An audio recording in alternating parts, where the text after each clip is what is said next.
반갑습니다. 2022년도 제1기호가 이 모든 날 마지막에 히브리서의 기원, 일과 히브리인들, 그리고 우리에게 보낸 편지. 저자를 소개합니다. 펠릭스 포르테즈, 앤드리스 대학교에 있는 제7일 안식일 예수재림교 신학전문대학원에서 신학학 부교수로 재직하고 있다. 평론에서 시선을 사로잡는 그림에 대해서 말하고 있습니다. 한 남자가 그림 속의 여자를 보게 되었는데 눈을 뗄 수가 없었습니다. 무엇 때문이었을까 고민하다가 그 그림을 직접 그린 화가에게 물어봤습니다. 그리고 그 그림에 대한 비밀을 알게 됩니다. 그 그림을 자세히 들여다보면 그녀의 눈동자 속에 그녀가 바라보고 있는 것을 발견할 수 있는데, 그녀의 눈은 십자가에 달리신 예수님을 바라보고 있었습니다. 저자가 이 이야기를 한 것은 우리의 시선을 사로잡는 것은 무엇인가 생각해 보라고 하는 것입니다. 여러분의 시선을 사로잡는 것은 무엇입니까? 마지막 시대에 여러분이 관심을 갖는 것은 무엇입니까? 시선을 사로잡는다는 것은 관심을 갖는다는 것입니다. 관심을 갖는다는 것은 그것에 대한 가치와 매력을 안다는 것입니다. 모르는 것에 대해서 매력을 느낄 수 없고 가치를 볼 수 없습니다. 그러면 당연히 시선도 갈 수 없는 것이죠. 아는 만큼 보인다라는 말이 있습니다. 무엇을 잘 알아야지 가치를 알고 관심을 두고 자꾸 지켜보게 될 것입니다. TV 진품명품에 나왔던 역사상 가장 비싼 의뢰품은 무엇이었나? 바로 대동여 지도 채색본이었습니다. 감정가 25억 원이었습니다. 우리가 봤을 때 그냥 단순한 그림 같지만 그만한 가치를 알아보는 사람들은 25억이라는 가격을 매긴 것입니다. 그리고 또한 병천이라는 글을 쓴 안중근 의사의 손도장이 찍혀 있는 그림이 나왔었습니다. 그런데 이것은 값을 매길 수가 없었습니다. 6억이라고 말하였는데 그것은 전시회 보험 가격이었습니다. 감정원들은 이 그림에 대해서 그 누구도 가치를 매길 수가 없었습니다. 안목이라는 말은 사물을 보고 분별하는 견식입니다. 세상을 보는 눈, 그것이죠. 예수를 보는 안목은 높아야 합니다. 역사를 보는 안목은 깊어야 하고요. 현실, 정치, 경제, 사회를 보는 안목은 넓어야 합니다. 미래를 보는 안목은 멀어야 합니다. 우리 사회 각 분야에서 굴지의 안목들이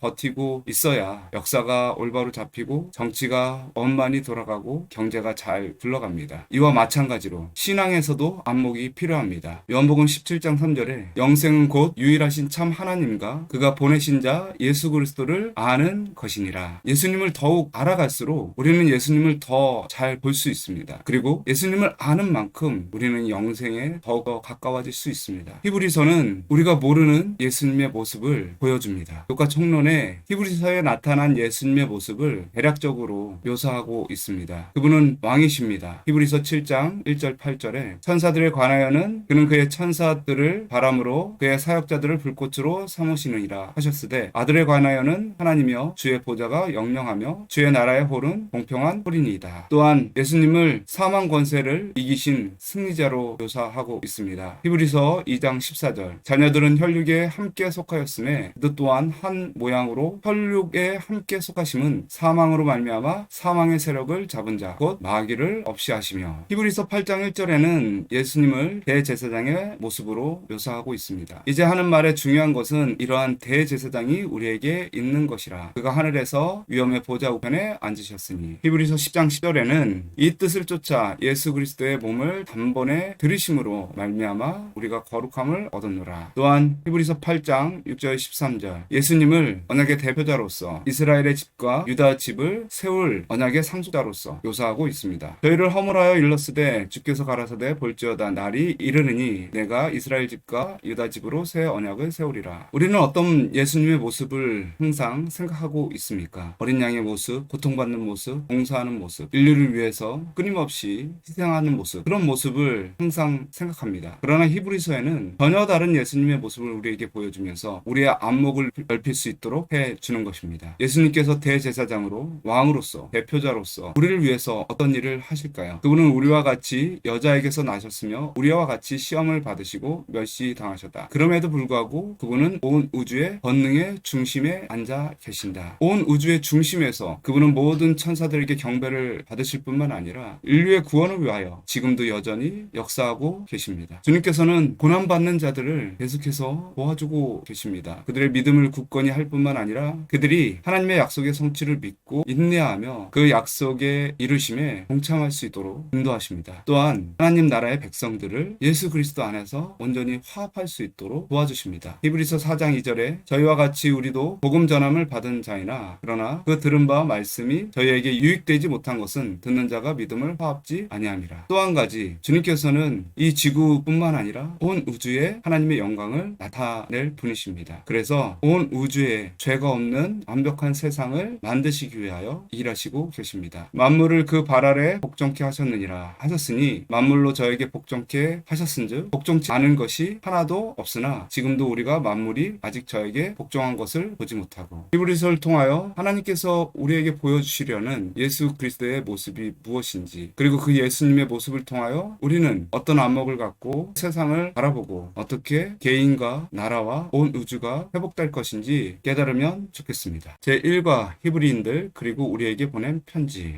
1월 1일입니다. 일몰 시간 오후 5시 24분입니다. TMI 실천을 보시면 다른 사람을 위해 문을 열어주세요. 이웃과 함께 음식을 나눠 드세요. 물건 옮기는 이들을 도와주세요. 기억절입니다. 너희에게 인내가 필요함은 너희가 하나님의 뜻을 행한 후에 약속을 받기 위함이라. 안식일소지입니다. 교과는 말합니다. 예수님이나 사도들이 설교하는 것을 그대가 직접 듣는 것을 상상해 본 적이 있는가? 그들이 했던 설교의 인용문이나 요약본이 있기는 하지만 직접 듣는 것과 비교한다면 그 정보는 매우 제한적인 것임에 틀림없다. 그런데 하나님께서는 우리를 위해 성경 속에 하나의 완전한 설교를 남겨주셨다. 바로 바울이 히브리인들에게 보낸 히브리서이다. 교과에서 설명하듯이 히브리서는 다른 편지들과 다른 점이 있습니다. 바로 설교 형태를 띠고 있다라고 하는 것입니다. 다른 편지서에는 수신자를 적어놓고 인사말로 시작을 합니다. 예를 들면 고린도전서 1장 2절입니다. 고린도에 있는 하나님의 교회 예수 그리스도의 이름을 부르는 모든 자들에게 하나님 우리 아버지와 주 예수 그리스도로 쫓아 은혜와 평강이 있기를 원하노라. 그러나 히브리서 1장 1절에 그 시작 부분을 보시면 다짜고짜 하나님이 하신 일을 선포합니다. 옛적의 선지자들로 여러 부분과 여러 모양으로 우리 조상들에게 말씀하신 하나님이 마치 한편의 설교의 시작 부분 같습니다. 히브리서 자체에서도 이 히브리서가 편지가 아니라 겉면의 말, 설교라고 말하고 있습니다. 히브리서 13장 22절 형제들아 내가 너희를 권하노니 겉면의 말을 용납하라. 내가 간단히 너희에게 썼느니라. 겉면의 말이라는 표현은 초대교회 시대에 회당에서 백성들에게 설교할 때 권한다라는 말로 사용하였습니다. 그래서 이 겉면의 말이라는 것은 설교를 의미합니다. 히브리서는 초대 그리스도인들에게 특별한 설교를 하기 위하여 바울이 쓴 것입니다. 이렇게 설교를 하게 되었던 결정적인 이유들이 있었습니다. 예수님을 믿은 후 수많은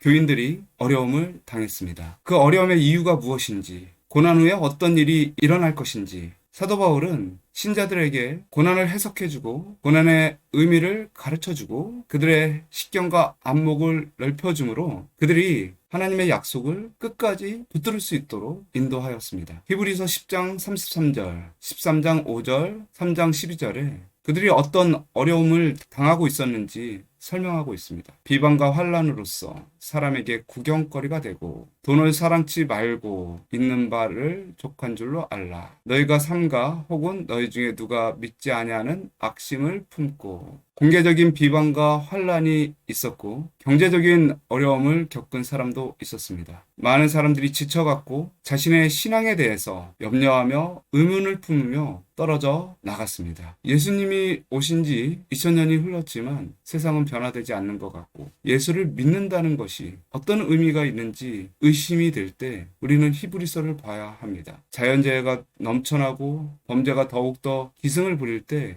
그래서 이 세상에 정말 옳고 그른 것이 무엇인지 흔들릴 때 우리는 히브리서를 봐야 합니다. 히브리서는 그 모든 것에 대한 대답을 주고 있습니다. 오늘 히브리서를 통하여 마지막 시대를 살아가는 우리들이 하나님의 우주적인 안목을 배우고 그 안목으로 세상을 바라보고 하나님의 구원을 이해하고 바라보면서 큰 확신 속에서 우리가 겪는 모든 어려움들을 이겨내길 바랍니다. 깨닫기, 초대교회 성도들이 지체되는 듯 보이는 예수님의 재림으로 인해 겪고 있었던 어려움들을 이해한다. 느끼기, 그리스도인으로 살아가면서 경험하는 어려움들에도 불구하고 더 확실한 약속이 있음에 감사한다. 행하기, 하나님에게서 멀어지도록 하려는 유혹과 시험이 있을지라도 믿음 위에 굳게 서서 살아간다. 결론입니다. 사도들의 헌신적인 복음 전파를 통해 기쁨으로 예수님을 믿게 된 초대교회 성도들은 세상과 구별되는 그들의 삶과 지연되는 듯 보이는 예수님의 재림으로 인해 영적 흔들림을 경험했습니다. 하지만 바울은 확실한 하나님의 약속을 다시 한번 소개하면서 구원의 소망이 되시는 예수님을 바라보며 믿음을 지키라고 권면했습니다. 1월서지입니다. 영광스러운 시작. 히브리서를 제대로 이해하기 위해서 그리고 그 기별을 우리에게 적용하기 위해서 그 편지를 받았을 때의 역사와 상황을 이해하는 것이 중요합니다. 초대교회 당시의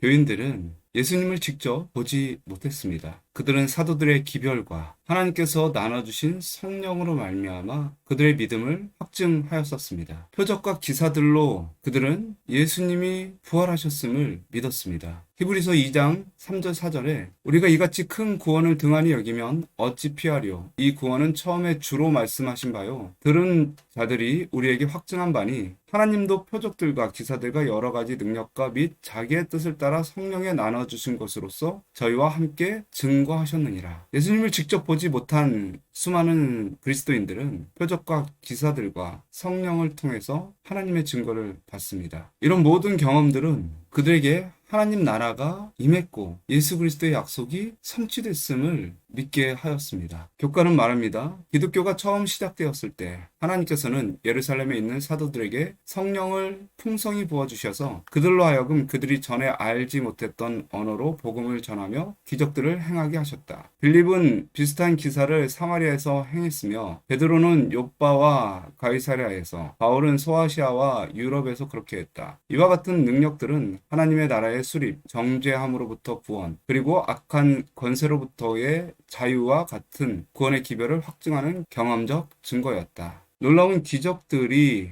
성령을 받은 제자들 사이에서 일어나게 되었고 그것을 본 수많은 사람들이 하나님의 약속을 믿게 되었습니다. 그렇다면 제자들은 이 성령의 역사를 어떻게 해석했을까요? 베드로가 안진병을 일으키고 베드로의 그림자만 봐도 질병이 낫는 것을 보고 베드로는 스스로 초능력이 생겼다라고 생각했을까요? 교만했을까요? 그것을 이용해서 돈을 벌 생각을 했을까요? 절대 아닙니다. 왜냐하면 모든 제자들이 성령이 임했을 때 그것은 예수님께서 약속하신 것에 대한 성취임을 확신했습니다. 그렇기 때문에 그들은 자신의 온 삶을 화하여서 그 어떤 어려움이 있더라도 복음을 전하려고 했던 것입니다. 예수님의 약속은 이것이었습니다. 제자들은 이것을 기억했을 것입니다. 요한복음 17장 7절. 그러하나 내가 너희에게 실상을 말하노니 내가 떠나가는 것이 너희에게 유익이라. 내가 떠나지 아니하면 보혜사가 너희에게로 오시지 아니할 것이요 가면 그를 너에게로 보내리니. 여러분, 제자들은 성령이 내렸을 때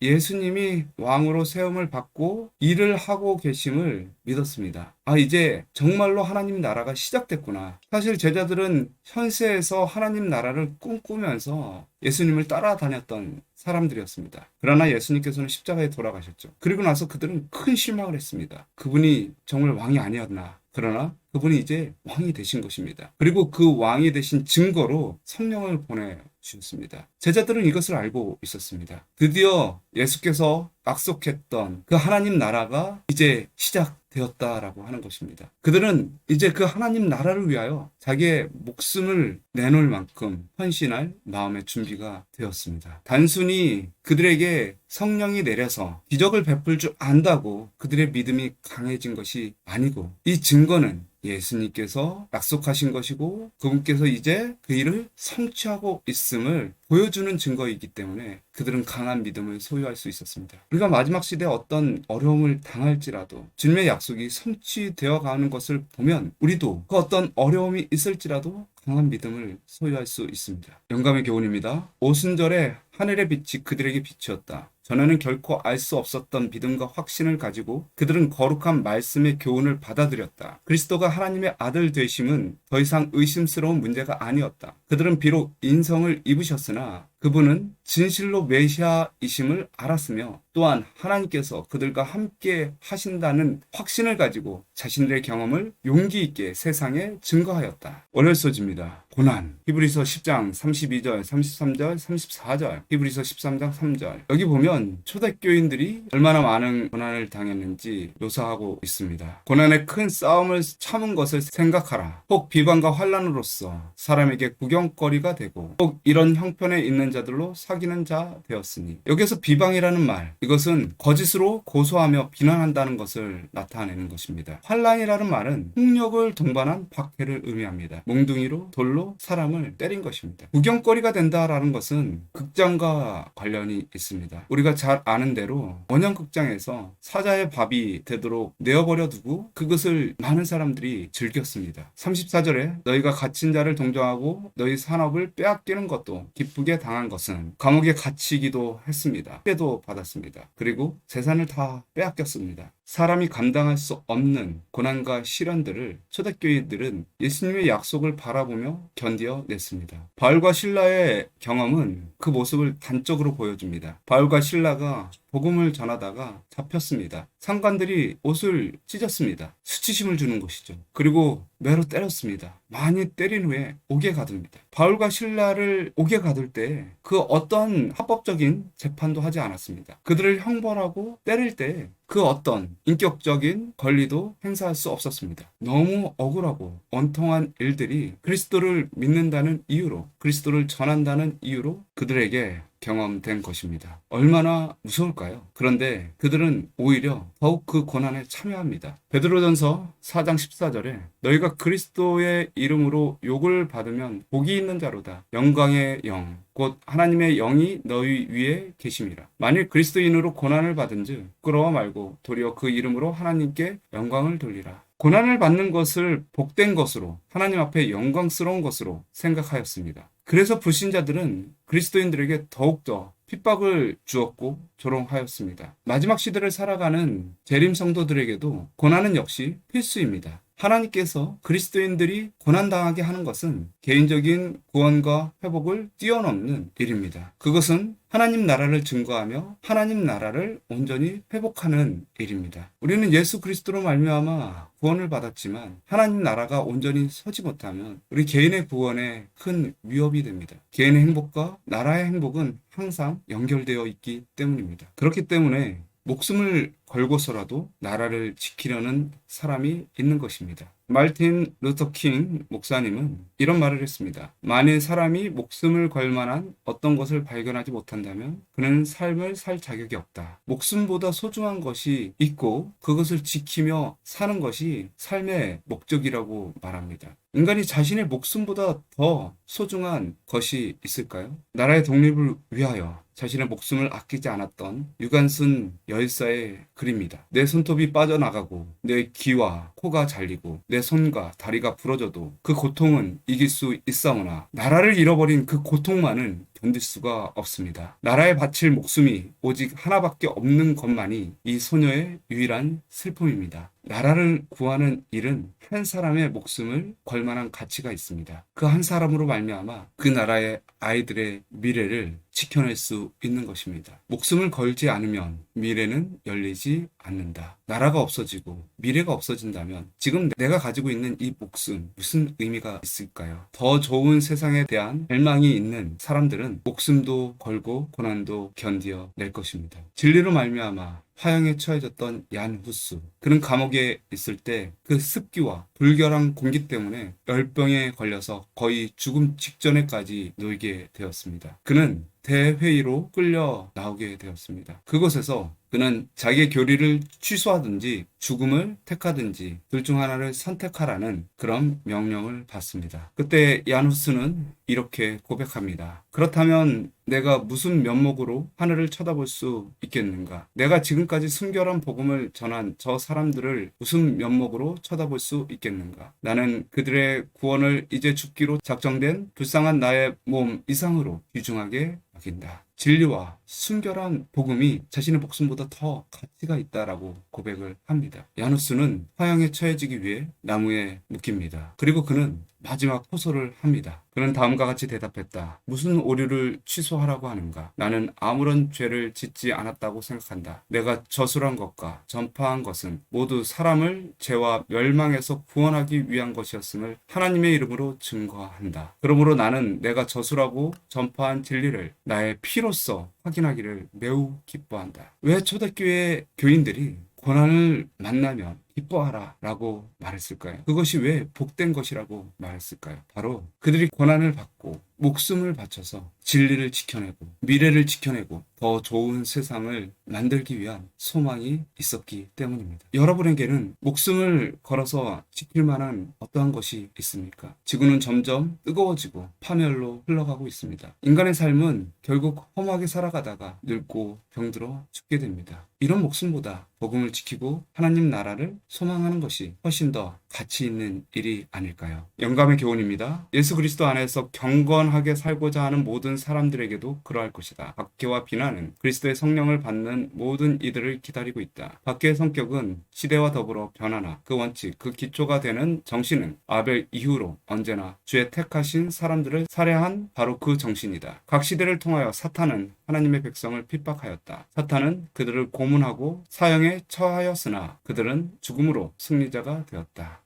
화요일서집니다. 계속되는 어려움. 교과는 말합니다. 히브리서의 독자들은 계속해서 이어지는 반대와 박해 가운데서도 자신들의 믿음을 지키며 그리스도께 끝까지 헌신하는 일에 성공하였다. 하지만 그와 같은 갈등이 큰 피해를 초래한 것도 사실이었다. 그들은 선한 싸움을 싸웠고 승리하였지만 많이 지쳐 있었다. 그들이 목숨을 걸고 고난에 참여하고 승리하였지만 결국 그들도 인간이었기에 계속되는 어려움 속에 많이 지친 것은 사실이었습니다. 히브리서 13장 13절, 히브리서 13장 3절, 12장 12절, 13절, 12장 3절. 이 어려움들은 끝날 줄 모르고 계속해서 물밀듯이 초대교회를 삼키려는 듯이 그렇게 찾아왔습니다. 그들은 능욕을 져야만 했고 수많은 사람들이 갇혔고 그래서 손이 피곤해지고 무릎이 연약하여졌습니다. 다리가 다쳤고 마음에 큰 낙심이 생기기도 하였습니다. 이렇게 연이어 다가오는 위협에는 정말 감당할 힘이 없는 것입니다. 쉽지 않은 것입니다. 우리나라에는 삼재라는 말이 있습니다. 삼재는 인간에게 9년 주기로 돌아온다는 세 가지 재난을 의미합니다. 첫해 입삼재, 들삼재라고 하는데요. 가족이나 주변 사람들이 화를 당한다라고 말합니다. 두 번째 침삼재, 누삼재가 있습니다. 이것은 매사에 시비가 많아 어려움을 겪는다라고 하는 것입니다. 그리고 마지막에 출삼재가 있습니다. 날삼재, 재물이나 명예가 훼손을 입는다라고 하는 것입니다. 많은 사람들이 이 삼재가 꼈다라고 한다면 매우 두려워합니다. 많은 비용을 들여서라도 이 삼재를 잘 넘어가려고 하는 것입니다. 삼재가 무서운 것은 끊임없이 어려운 일들을 당하는 것입니다. 가족이 다치고 주변인이 다치고 하는 일마다 안 되며 재물을 다 탕진하고 사람들을 잃고 하는 모든 것들이 그 사람의 삶을 완전히 절망으로 빠뜨릴 수가 있습니다. 그래서 삼재를 겪는 사람은 트라우마가 생기고 작은 위험도 겁을 내고 도망을 갑니다. 엘리야도 그랬습니다. 엘리야도 삼재처럼 정말 힘든 3년 반을 지냈습니다. 갈멜산에서의 싸움은 너무너무 어려웠습니다. 그는 300명의 바알 선지자들을 죽였습니다. 그리고 나서 비가 내렸고 아합은 마차를 타고 돌아갔지만 엘리야는 마차보다 빠른 속도로 뛰어서 돌아갔습니다. 초인간적인 힘을 발휘한 것입니다. 육체적으로 정신적으로 얼마나 고달픈 삶입니까? 그는 이제 다 끝났다라고 생각했습니다. 근데 그때 이세벨의 협박으로 생명의 유업을 받게 된 것입니다. 이제 좀 쉬고 싶은데 이제 좀 두 다리 뻗고 잘만한데 또 고난이 찾아온 것입니다. 그는 도망갔습니다. 그리고 하나님께 죽여달라 기도를 합니다. 열왕기상 19장 4절에 스스로 광야로 들어가 하룻길쯤 행하고 한 로뎀 나무 아래 앉아서 죽기를 구하여 가로되 여호와여 넉넉하오니 지금 내 생명을 취하옵소서 나는 내 열조보다 낫지 못하니이다 하고 교과는 엘리야의 상황을 이렇게 묘사합니다. 그가 전능하신 하나님의 영감을 받고 있을 때에는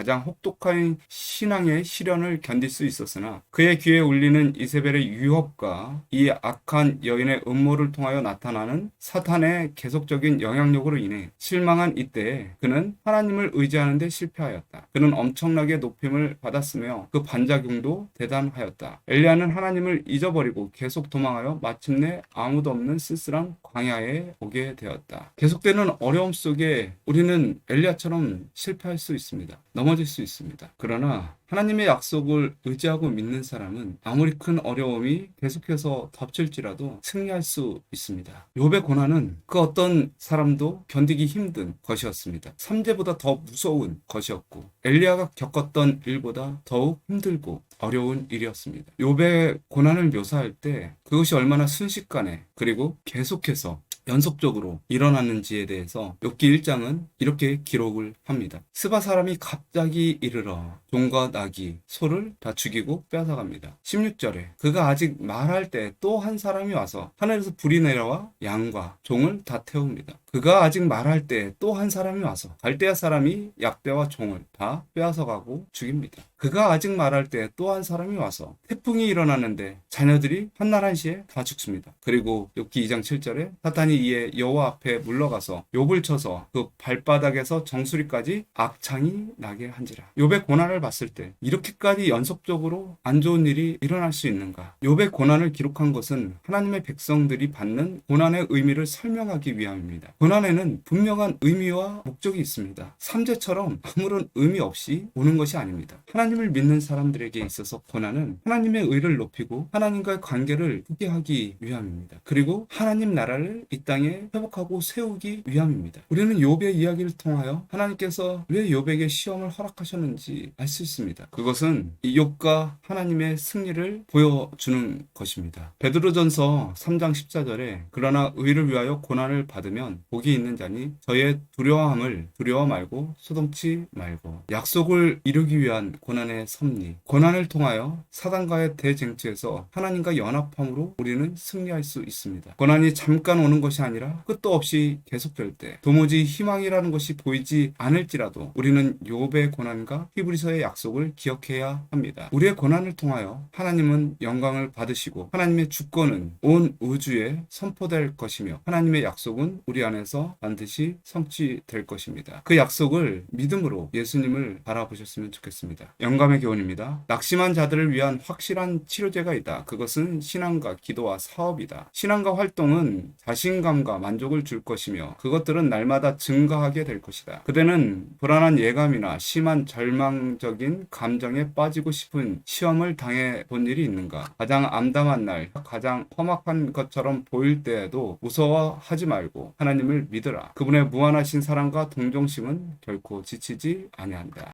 수요일 소지입니다. 함께 노력함. 교과는 열왕기상 19장 5절에서 8절을 읽어보라 말합니다. 도망갔던 엘리야가 하나님께 죽여달라고 기도했을 때 하나님께서는 엘리야를 결코 버리지 않으셨습니다. 오히려 엘리야를 회복시켜 주시고 그리고 엘리야를 인도하여 주셨습니다. 그에게 육체적인 필요를 채워주시고 그의 마음을 다독이고 그에게 영적인 비전을 다시 한번 심어 주었습니다. 그 과정을 19장 5절에서 8절에 잘 묘사하고 있습니다. 누워 자는 엘리야를 천사가 어루만지며 일어나 먹으라 합니다. 머리맡에 숯불을 구운 떡과 물 한 병을 주었습니다. 엘리야는 그것을 먹고 마시고 다시 누웠습니다. 천사가 또다시 와서 어루만지며 일어나서 먹으라. 내 길을 이기지 못할까 하노라. 그렇게 일어나 먹고 마신 것을 40주 40야를 하면서 하나님의 호렙산에 이르게 됩니다. 그리고 하나님께서 그 호렙산에서 엘리야에게 세미한 음성으로 그의 할 일을 가르쳐 줍니다. 주님께서 함께 하시겠다는 약속을 하여 주십니다. 히브리서에도 독자들에게 이러한 권면을 해주고 있습니다. 어려움을 당하는 초대교회 신자들에게 실질적인 도움을 주라고 강조하고 있습니다. 히브리서 10장 24절 서로 돌아보아 사랑과 선행을 격려하며. 감옥에 갇힌 자들이 있었습니다. 매를 맞고 쓰러져 피를 흘린 사람들이 있었습니다. 믿음이 흔들려서 고민하는 사람들이 있었습니다. 너무 큰 고난과 어려움이 계속해서 밀려와서 지치고 힘든 수많은 사람들이 있었습니다. 그래서 서로 돌아보아 사랑과 선행을 격려하라 라고 말하고 있습니다. 흩어지지 말고 모여서 하나님이 약속하신 그 날을 소망하라고 말하고 있습니다. 하나님께서 엘리야를 그렇게 도우셨던 것처럼 우리도 도와주실 것입니다. 그러므로 우리도 서로 하나님께서 그렇게 도와주셨던 것처럼 서로 도와주어야 할 것입니다. 그래야만 마지막 시대의 고난과 시험을 이겨낼 수 있고 예수께서 약속하신 그 나라를 우리가 상속받을 수 있을 것입니다. 영감의 교훈입니다. 하나님은 교회의 빛을 발하는 사업과 사랑의 기별을 증거하는 사업을 맡기셨다. 우리의 사업은 사람들을 정죄하고 비난하는 것이 아니라 그들을 그리스도께로 인도하며 저희로 하나님과 화목하도록 권면하는 것이다. 우리는 영혼들을 격려하고 이끌어 구주께로 인도해야 한다. 목요일서지입니다. 모든 날 마지막에 히브리서 10장 25절, 10장 36절, 10장 37절. 모이기를 폐하는 어떤 사람들의 습관과 같이 하지 말고 오직 권하여 그 날이 가까움을 볼수록 더욱 그리하자. 너에게 인내가 필요함은 너희가 하나님의 뜻을 행한 후에 약속을 받기 위함이라. 잠시 잠깐 후면 오시리가 오시리니 지체하지 아니하시리라.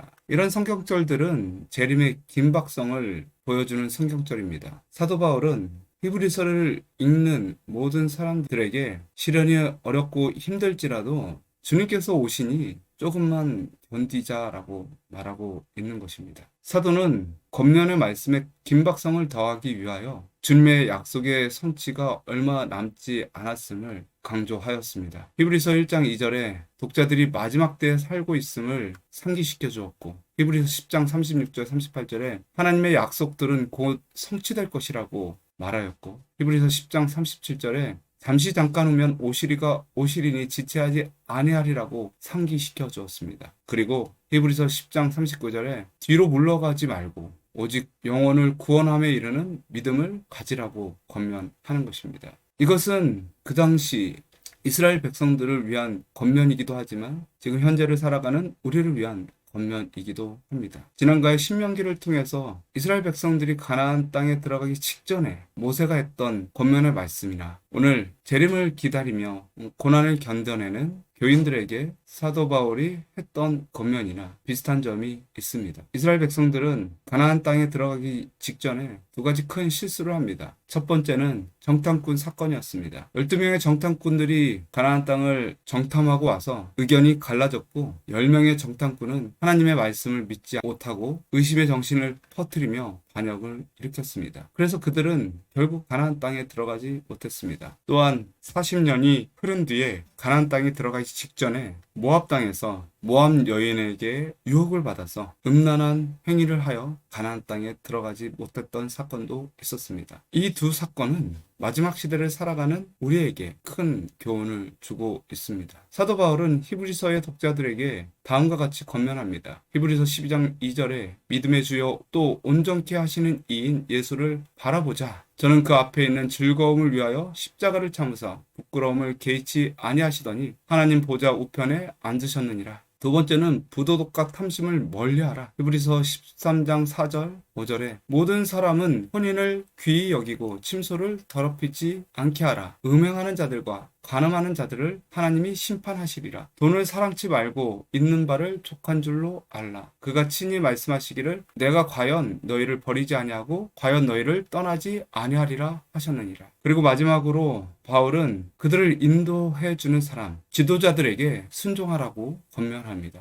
히브리서 13장 7절, 17절 하나님의 말씀을 너희에게 이루고 너희를 인도하던 자들을 생각하며 너희의 행실의 종말을 주의하여 보고 저희 믿음을 본받으라. 너희를 인도하는 자들에게 순종하고 복종하라. 저희는 너희 영혼을 위하여 경성하기를 자기가 회개할 자인 것 같이 하느니라. 저희로 하여금 즐거움으로 이것을 하게 하고 근심하게 하지 말라. 그렇지 않으면 너희에게 유익이 없느니라. 이 권면의 말씀들이 마지막 시대를 살아가는 우리들에게 큰 용기와 힘이 될 것입니다. 그리고 믿음의 길잡이가 되고 회복할 수 있는 기회가 될 것입니다. 영감의 교훈입니다. 마지막 때의 위험들이 우리에게 접근해 있다. 그리고 우리의 사업을 통하여 우리는 사람들이 처해 있는 위험에 대하여 경고해야 한다. 예언을 통해 나타난 바 엄숙한 광경들을 다루지 않고 지나치지 말 것이다. 우리 백성들이 반만이라도 깨어 있으면, 그들이 계시록에서 묘사된 사건들의 임박성을 깨달을 수 있으면 우리 교회 안에서는 개혁이 일어날 것이며 더 많은 이들이 이 기별을 믿게 될 것이다. 금요소지입니다. 하나님께서 당신의 약속을 성취하는데 실패하지는 않을까 하고 염려하지 말라. 하나님은 영원한 진리이시다. 하나님께서는 당신의 충실한 종들에게 그들의 필요를 채울 정도의 능력을 내려주실 것이다. 마지막 세대를 살아가는 우리에게 있어서 히브리서는 그 어떤 책보다도 용기와 힘을 줄 것입니다. 큰 안내자가 될 것입니다. 우리가 예수님을 바라보라라고 말하는 것은 그리스도 안에서 모든